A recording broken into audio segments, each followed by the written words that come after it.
In Psalms chapter 60, David realized one important truth, that only God could help him.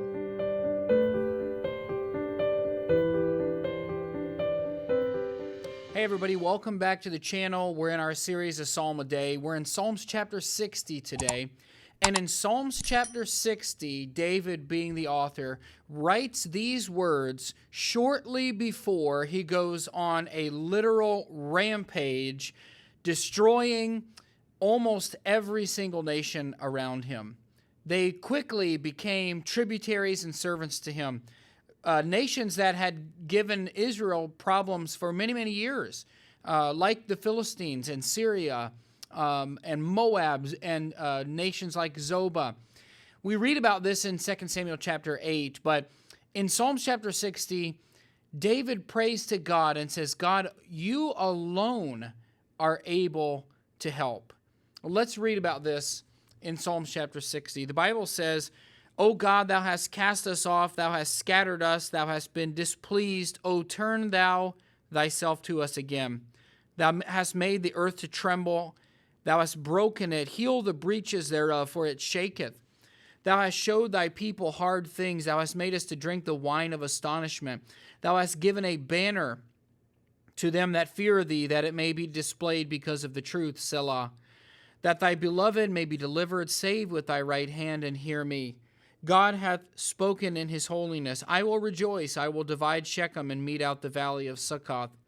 Gilead is mine, and Manasseh is mine. Ephraim also is the strength of mine head. Judah is my lawgiver. Moab is my washpot. Over Edom will I cast out my shoe. Philistia, triumph thou because of me. Who will bring me into the strong city? Who will lead me into Edom? Wilt not thou, O God, which hadst cast us off? And thou, O God, which didst not go out with our armies? Give us help from trouble, for vain is the help of man. Through God we shall do valiantly, for he it is that shall tread down our enemies. In Psalm chapter 60, shortly before Psalm 60 was written, David has made a covenant with God, and it's called the Davidic covenant, found in 2 Samuel chapter 7.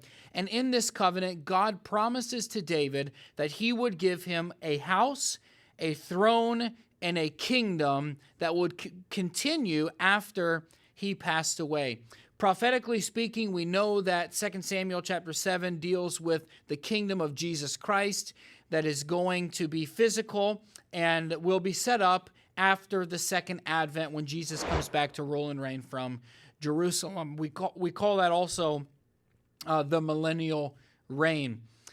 But in Psalms chapter 60, David has not yet found all of these great victories. He has not yet had victory over the Philistines, over Syria, and over Moab. In fact, David had shortly become king, just shortly before Psalm chapter 60 was written. And David is still trying to reestablish the throne and the kingdom of Israel due to the battles that had been lost by King Saul. Of course, we know King Saul did not have the hand of God upon him in the end of his years, and so he lost many battles, and Israel was very weak. But from this prayer, the prayer of David in Psalms chapter 60, to the end of chapter 8 of 2 Samuel, we see God does some miraculous and amazing things.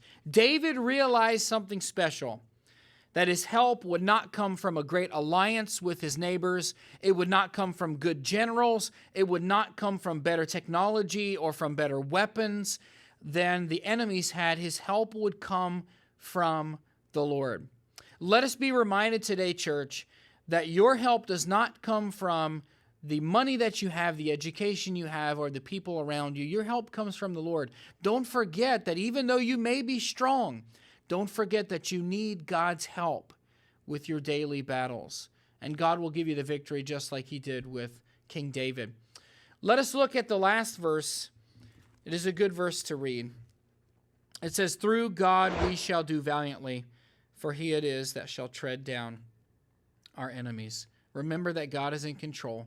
Put all your faith and trust in Jesus Christ and let him lead today, not only today, but for the rest of your life. God God bless you. We'll see you tomorrow with Psalms chapter 61.